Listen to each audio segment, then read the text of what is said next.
డబ్బు, అనారోగ్యం, ఉద్యోగం, వ్యాపారం, అప్పులతో బాధపడుతున్నారా? మీకోసమే లాంచ్ యువర్ ఫ్యూచర్ ప్రోగ్రామ్.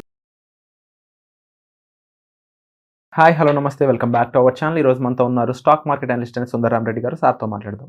నమస్కారం సార్. నమస్తే సార్, స్టాక్ మార్కెట్లో ముఖ్యంగా మ్యూచువల్ ఫండ్స్లోకి వెళ్దాం, అందులో ఇన్వెస్ట్ చేద్దాం, అది కూడా సిస్టమేటిక్గా ఇన్వెస్ట్ చేద్దాం అనుకున్న వాళ్ళకి ఎస్ఐపి అనేది బెస్ట్ ఆప్షన్ అని మీరు చెప్తూ ఉంటారు కదా. అయితే ఎస్ఐపిలో ఇన్వెస్ట్ చేద్దాం, ఎస్ఐపి ద్వారా ఇన్వెస్ట్ చేద్దాం అనుకున్నాక ఒక కేటగిరీని చూస్ చేసుకుందాం. అసలు ఏ కేటగిరీని బట్టి నాకు గోల్ ఓరియంటేషన్కి ఇది ఏ కేటగిరీ యూజ్ అవుతుంది, ఆ కేటగిరీ ఏ విధంగా రైజ్ అవుతుంది, ఇవన్నీ అంశాలు ఎలా తెలుసుకోవచ్చు అంటారు? మనం లాస్ట్ 10 years అంటే ఈరోజు మనం May 17th ఉన్నామండి. సో మీరు లాస్ట్ 10 years బ్యాక్ కనుక ఒక 10,000తో స్టార్ట్ చేస్తే ఒక డెకేడ్ బ్యాక్, ఒక డెకేడ్ మొత్తం 10 years పెట్టామనుకోండి, మీరు పెట్టిన అమౌంట్ టోటల్లీ 12 లక్షలు పెట్టారు ఒక డెకేడ్ మొత్తం మీద. ఈ స్మాల్ క్యాప్ కేటగిరీలో పెడితే దేంట్లో ఎంత వచ్చింది, మిడ్ క్యాప్లో పెడితే ఎంత వచ్చింది, లార్జ్ క్యాప్లో ఎంత వచ్చిందో నేను స్క్రీన్ షాట్ షేర్ చేస్తాను, ఒకసారి చూడండి. ఓకే. అండ్ లాస్ట్ 6-7 years నుంచే క్వాంటా హవా నడుస్తుంది కాబట్టి వాళ్ళున్న ఏ కేటగిరీలోనే వాళ్ళు నెంబర్ 1లో ఉంటారు. ఇక్కడ చూడాల్సిందంటే కేటగిరీ అనమాట. అంటే స్మాల్ క్యాప్ కేటగిరీ యావరేజ్ మీద 20 వస్తుంది, యావరేజ్ మీద.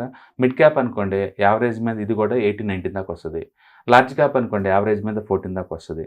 గుడ్ బ్యాడ్ మళ్ళీ వాటిల్లో కూడా వరస్ట్ పర్ఫార్మెన్స్ చేసినేమో తగ్గిద్ది, బెస్ట్ పర్ఫార్మెన్స్ ఇంకా ఎక్కువ రావచ్చు అనమాట. మొత్తానికి లార్జ్ క్యాప్ కేటగిరీ మనం చూసుకుంటే కనుక ఇక్కడ expect 14% per annum long term point ఆఫ్లో. అండ్ మిడ్ క్యాప్ కనుక తీసుకుంటే కనుక ఇక్కడ ఎక్స్పెక్ట్ 18-19% యావరేజ్ మీద. అండ్ స్మాల్ క్యాప్ కనుక తీసుకుంటే కనుక యావరేజ్ రిటర్న్స్ ఆల్మోస్ట్ నీకు 20 నుంచి 22% దాకా ఎక్స్పెక్ట్ చేయొచ్చు. అంటే ఈచ్ కేటగిరీ మధ్య ఒక 3-5% తేడా ఉందన్నమాట. యూజువల్గా ఒక మన నెలకి మనం 5,000 పెట్టామనుకోండి, ఒక 20 years టైం ఫ్రేమ్లో 1% అంటే 2 కోట్లతో సమానం. అది 1% అని లైట్ తీసుకోమాకండి. 1% నథింగ్ బట్ 2 కోట్లతో సమానం. అది మన కనుక 25 years కనుక పెడితే మీరు ఎస్ఐపి క్యాలిక్యులేటర్కి వెళ్ళేసి 5,000 అని పెట్టండి, 25 years అని పెట్టండి. ఇప్పుడు చూడండి 20కి 21కి తేడా ఎంత ఉంటుందో చూసుకోండి. ఈజీగా 2 కోట్ల తేడా ఉంటుంది. అంటే ఇది ఈఎంఐ రూపంలో చూస్తే ఈఎంఐ కట్టే వాళ్ళకి ఇబ్బందిగా అనిపిస్తుంది, ఎస్ఐపి కట్టే వాళ్ళకి. అందుకని లార్జ్ క్యాప్లో 14, దాంతో పోల్చుకుంటే మిడ్ క్యాప్లో ఒక 5 ఎక్స్ట్రా తీయచ్చు, మిడ్ క్యాప్తో పోల్చుకుంటే ఇది ఒక 2-3% ఎక్స్ట్రా తీయచ్చు. మీరు అలా అనుకోని దీన్ని చేసుకోవచ్చు అనమాట. ఎక్కడ ఇన్వెస్ట్ చేసినా సరే మనీ అయితే బాగా గ్రో అవుతుంది. సో లాస్ట్ 12 lakh పెట్టిన వాళ్ళు క్వాంట్లో పెడితే 50 లక్షల దాకా వచ్చిందండి, క్వాంట్ స్మాల్ క్యాప్లో పెడితే. అండ్ మిడ్ క్యాప్లో పెడితే ఆల్మోస్ట్ 40 lakh దాకా వచ్చింది. అండ్ లార్జ్ క్యాప్లో పెట్టారనుకోండి, దీంట్లో నిప్పాన్ వాళ్ళది అనమాట, ఇది ఆల్మోస్ట్ 25 lakh దాకా వచ్చింది.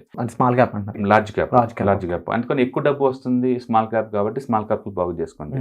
మీరు ఏదైనా ఒక ఎసెట్కి వచ్చినప్పుడు టెక్నికల్గా మీకు alpha, beta, standard deviation, mean reversal and Sortino ratio, Sharpe ratio, టెక్నికల్గా వీటి ద్వారా రిస్క్ని అనలైజ్ చేస్తారనమాట. ఈ 6 things ద్వారా వాటిని అనలైజ్ చేసేసి బెస్ట్ ఆప్షన్ పట్టుకోవాలి. అయితే మనం ప్లెయిన్గా చూసుకున్నప్పుడు ఏంటంటే ఇంత టెక్నికల్ లోపలికి వెళ్ళి వాటన్నిటి చూసుకోవాల్సిన అవసరం ఉండదు. లాస్ట్ 10 years యావరేజ్ మీద ఏదైతే విన్నర్ ఉన్నాడో నెక్స్ట్ డేకెట్ కూడా వాళ్ళే ఉంటారు ఎక్కువ సార్లు. ఎందుకంటే మన పర్ఫార్మెన్స్ చూస్తుంది 1 day 2 day 1 week యాక్సిడెంటల్గా కాదు. కోవిడ్ అప్పుడు డౌన్ అప్పుడు, కోవిడ్ అప్పుడు ఎవరైతే హ్యాండిల్ చేస్తున్నారో అవి మనం యావరేజ్ చూస్తున్నాం అనమాట. అండ్ రెండోది సేమ్ సెక్టర్స్ రొటేట్ అవుతూ ఉంటాయి నిరంతరం, సేమ్ స్టాక్స్ రొటేట్ ఉండవు. ఫర్ ఎగ్జాంపుల్ ఇప్పుడు ఇన్ఫ్రా నడుస్తుంది అంటే నెక్స్ట్ 10 years అయితే ఇన్ఫ్రా రన్ కాకపోవచ్చు. ఇప్పుడు లాస్ట్ 4 years నుంచి టెస్టల్ డౌన్, ఇప్పుడు ఈ సంవత్సరం నుంచి టెస్టల్ హాట్ కావచ్చు. అందుకని సెక్టర్స్ నిరంతరం రొటేట్ అవుతూ ఉంటాయి. ఒక్కొక్క మార్కెట్లో కొన్ని ఫ్లేవర్స్ బాగా పనిచేస్తాయి. ఫర్ ఎగ్జాంపుల్ బుల్ మార్కెట్లో అనుకోండి మూమెంట్ బాగా నడుస్తుంది బుల్ మార్కెట్లో. అంటే బేర్ మార్కెట్ స్టార్ట్ అయింది అనుకోండి, బేర్ మార్కెట్ పట్టణం స్టార్ట్ అవుతాయి, క్వాలిటీ ఉన్నవి తక్కువ పడతాయి. క్వాలిటీ ఉన్న స్టాక్స్ అంటే ఈపీఎస్ రైజ్ అయిన కంపెనీస్ తక్కువ పడుతుంది అనమాట. రికవరీ స్టార్ట్ అయింది అనుకోండి, వాల్యూ ఎక్కువ ఉన్నాయి, క్విక్గా రికవర్ అవుతుంటాయి, క్విక్గా ఉన్నాయి. అంటే market next 10 years bull market ఉంటుందా, బేర్ మార్కెట్ ఉంటుందా, సడే మార్కెట్ ఉంటుందా, ఎవరు పెయిట్ చేయలేరు. ఒకవేళ నువ్వు పెయిట్ చేయగలిగితే కనుక రైట్ ఫ్లేవర్ కనుక తీసుకుంటే you can make more money అనమాట. అందుకని ఫండ్ మేనేజర్ నిరంతరం స్ట్రగుల్ అవుతూ ఉంటారు. ఎందుకు కొన్ని ఫండ్స్ బెస్ట్ రిటర్న్స్ వస్తాయి, కొన్ని వరస్ట్ రిటర్న్స్ ఎందుకు ఏంటంటే వాళ్ళు మార్కెట్ కండిషన్ తగ్గట్టు ఉన్న స్ట్రాటజీ పిక్ చేస్తారు కాబట్టి. సపోజ్ క్వాంట్ ఉంది అనుకోండి, వాళ్ళు బాగా పిక్ చేస్తారు, వాళ్ళ దాంట్లో మూమెంట్ బాగా నడుస్తుంది ఇప్పుడు. ఓకే, మార్కెట్ పట్టడం స్టార్ట్ అయింది అనుకోండి, బహుశా ఎక్కువ డామేజ్ కూడా వాళ్ళకే వచ్చేమో. అందుకని మార్కెట్ని బట్టేసేసి, మార్కెట్ కండిషన్ బట్టేసి వాళ్ళు ఫ్లేవర్ తీసుకుంటారు. సో మనం ఇన్వెస్ట్మెంట్కి వచ్చినప్పుడు ఈ అల్ఫా కావచ్చు, లేకపోతే లో వాలటిలిటీ కావచ్చు, నీ ఫ్లేవర్ ఏంటి, అల్ఫా కావాలా, లో వాలటిలిటీ కావాలా, లేదు అంటే వాల్యూ కావాలా, లేదంటే క్వాలిటీ కావాలా, లేదంటే మూమెంటం కావాలా, ఏ టైపు మీకు ఫ్యాక్టర్స్ కావాలో ఆ ఫ్యాక్టర్స్ కరెంట్ మార్కెట్ రిలవెంట్గా ఉంటే కనుక ఎక్కువ రిటర్న్స్ వచ్చే ఛాన్స్ ఎక్కువ ఉంది. బుల్ మార్కెట్లో కొన్ని ఫ్యాక్టర్స్ బాగా పనిచేస్తాయి, బేర్ మార్కెట్లో కొన్ని బాగా పనిచేస్తాయి, అండ్ సైడ్ మార్కెట్లో కొన్ని బాగా పనిచేస్తుంటాయి అనమాట. అన్నిటికీ స్టాండర్డేషన్ ఉండదు. అందుకని మ్యూచువల్ ఫండ్స్ ఎవరు ఒక డెకేడ్ తర్వాత హీరోగా మిగలరు, నిరంతరం రొట్టె అవుతూ ఉంటారు అనమాట. అందుకని ఎఫిషియన్సీ ఉన్నంత కాలం మనం వాటిని ఉంచుకోవచ్చు అనమాట. ఒకప్పుడు ఆదిత్య బిర్లా వాళ్ళ మ్యూచువల్ ఫండ్ బాగుండేవి, ఇప్పుడు అన్నింటిలో డల్ అయిపోయారు వాళ్ళు. ఓకే, బీఎస్పీ వాళ్ళు ఒకప్పుడు టాప్లో ఉన్నారు, ఇప్పటికి వాళ్ళు అయిపోయారు. ఫ్రాంక్లిన్ టెంపుల్టన్ ఒకప్పుడు టాప్లో ఉన్నారు, ఇప్పటికి అన్ని డల్ అయిపోయారు. అండ్ ఎస్బీఐ స్లోగా డౌన్ అవుతుంది అన్నింటిలో పర్ఫార్మెన్స్ వాళ్ళే. అందుకని నథింగ్ ఈజ్ పర్మనెంట్ ఇక్కడ. అందుకని ఎవ్రీ ఇయర్ ఇండెక్స్తో కంపేర్ చేస్తాం, టాప్ 5లో ఉంది అనుకుంటే మనం ఉంచుకోవచ్చు అట్లా అనమాట. సో మొత్తానికి ఇన్వెస్ట్మెంట్ చేద్దామని థాట్ రావడం ఇట్ సెల్ఫ్ ఇస్ గ్రేట్ అండి. అండ్ అది వచ్చిన తర్వాత మంత్లీ ఎంతకంత investment and small and mid క్యాప్లో పెట్టుకుంటే కనుక ఎక్కువ డిస్కౌంట్ వచ్చింది అక్కడే, అండ్ ఎక్కువ వెల్త్ క్రియేట్ అది కూడా అక్కడ long term point of view. And ముఖ్యంగా స్మాల్ క్యాప్లో వెళ్దాం అనుకునే వాళ్ళు అగ్రెసివ్గా ఉండాల్సి ఉంటుందా, లేకపోతే వాళ్ళు ఏం ఎక్స్పెక్ట్ చేయొచ్చు? ఎక్కువ పడ్డప్పుడు యావరేజ్ చేయాల్సి ఉంటుంది, ఎందుకంటే ఎక్కువ సేల్స్ వస్తాయి. మార్కెట్ కనుక నిఫ్టీ 2% పడిందంటే స్మాల్ క్యాప్స్ ఈజీగా 4 to 5% పడతాయి. ఎక్కువ డిస్కౌంట్ వచ్చింది కాబట్టి ఆ టైంలో ఎక్కువ యూనిట్స్ని కొనాల్సి ఉంటుంది.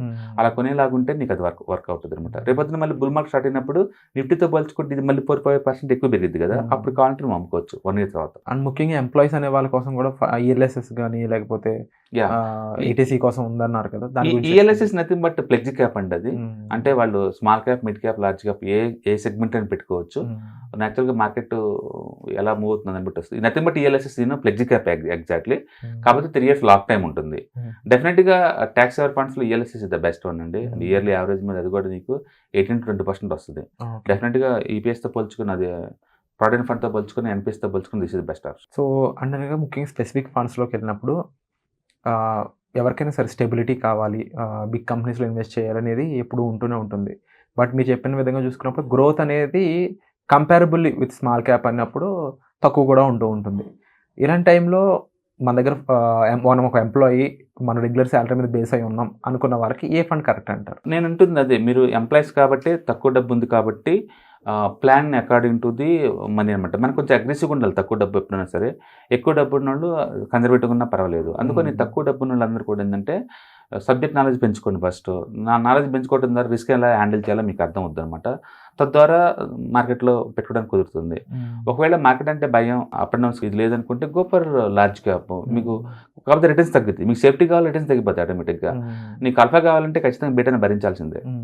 బీటా ఎక్కువ ఉందంటే అల్ఫా కూడా ఎక్కువ ఉంటుంది. అందుకని ఉదాహరణకి ఇంటర్లేషన్ అనమాట. నువ్వు బ్యాంక్ డిపాజిట్లో ఎందుకు నీకు ఏం రావట్లేదంటే వాలిడిటీ కూడా ఏం లేదు కదా, పీస్ ఆఫ్ మైండ్ ఉంది కాబట్టి నీకు 8% వస్తుంది. నాకు కొంచెం మోర్ రావాలనుకోండి, నెక్స్ట్ నిఫ్టీ బీసు, సెన్సెస్ ఇలాంటి వాటిలో పెట్టుకున్నా తీసుకోవచ్చు. నాకు ఇంకొంచెం ఎక్కువ కావాలనుకుంటే మంచి మ్యూచువల్ ఫండ్లో పెడితే you can make more money. అట్లా ఒక్కొక్క స్టేజ్లో ఒక్కొక్క రిస్క్ ఇక్కడ ఉందన్నమాట. అందుకని దీని అన్నిటికీ వెపన్ ఏంటంటే నాలెడ్జ్, నథింగ్ ఎల్స్. నాలెడ్జ్ ఎక్కువ కొద్దంటే దాని అది ఎలా బిహేవ్ చేస్తుంది, ఎలా బిహేవ్ చేయబోతుంది, మనం ప్రిపేర్ అవుతాం కాబట్టి మనం దాన్ని హ్యాండిల్ చేయడం ఈజీ అవుతుంది. Wonderful sir, thank you so much. Suman టీవీలో మీ పర్సనల్ అండ్ బిజినెస్ ప్రమోషన్స్ కోసం కింది నెంబర్కి కాంటాక్ట్ చేయండి.